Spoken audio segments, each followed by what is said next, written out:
Berikut.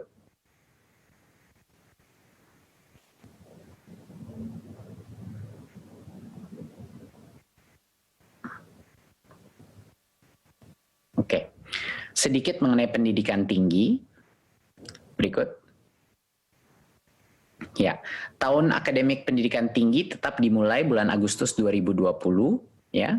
Tetapi pembelajaran di perguruan tinggi di semua zona masih dilakukan secara daring. Jadi masih online.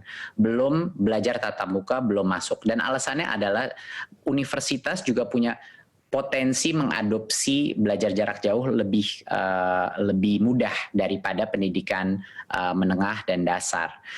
Jadinya untuk saat ini, karena keselamatan adalah yang nomor satu, saat ini semua perguruan tinggi masih melakukan secara online sampai kalau ke depannya mungkin kebijakan yang berubah, tapi untuk saat ini belum berubah. Jadi masih melakukan secara daring, ya. Jadi itu adalah keputusan dari Kemendikbud pada saat ini.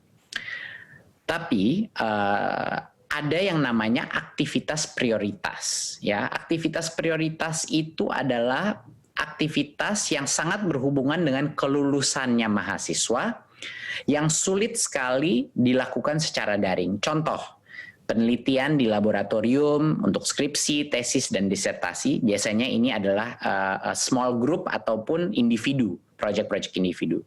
Dan seperti tugas laboratorium, praktikum, studio, bengkel, dan hal-hal seperti ini yang butuh mesin, butuh peralatan, dan lain-lain.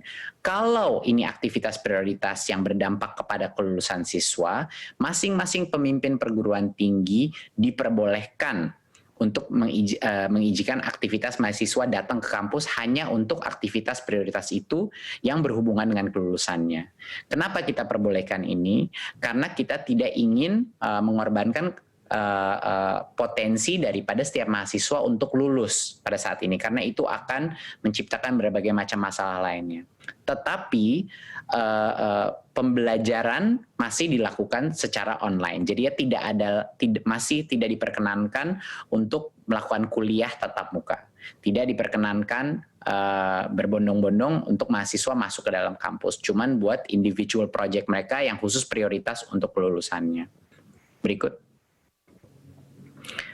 Ya, saya rasa dari saya sekian. Jadinya untuk menutup dari presentasi ini, saat ini ada sekitar di bawah 90 kabupaten yang berstatus zona hijau.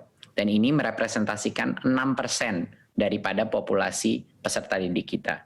Dari yang zona hijau pun ini, yang boleh diperkenankan, kalau Pemdanya setuju, boleh diperkenankan untuk melakukan pembelajaran tatap muka. Kita mulai dengan SMP level di daerah zona hijau. Apakah ada bantuan ke sekolah-sekolah untuk biaya menyiapkan sarana dan prasarana untuk melaksanakan protokol kesehatan, terutama di daerah yang kondisi perekonomian masyarakatnya menengah ke bawah?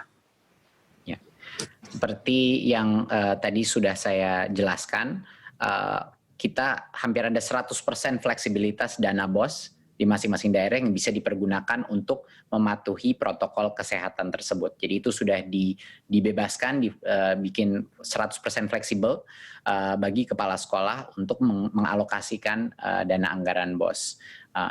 Dan kami juga mengharapkan dari Kemendikbud dan semua pemerintah daerah juga mendukung dari sisi anggarannya untuk mendukung protokol kesehatan ini agar proses belajar tatap muka ini bisa terjadi.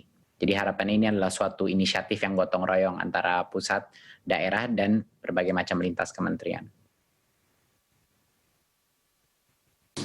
Masih ada satu pertanyaan lagi, yang ketiga, yaitu banyak orang tua khawatir akan penularan COVID-19 sehingga meminta sekolah dibuka kembali pada bulan Desember 2020. Hal ini dikuatkan dengan rekomendasi Ikatan Dokter Anak Indonesia. Bagaimana tanggapan Kemendikbud? Silakan. Ya, terima kasih. Ini pertanyaan sangat baik. Ya, karena berbagai macam input yang telah kita dapatkan, itulah hasil kebijakan hari ini adalah makanya semakin jenjang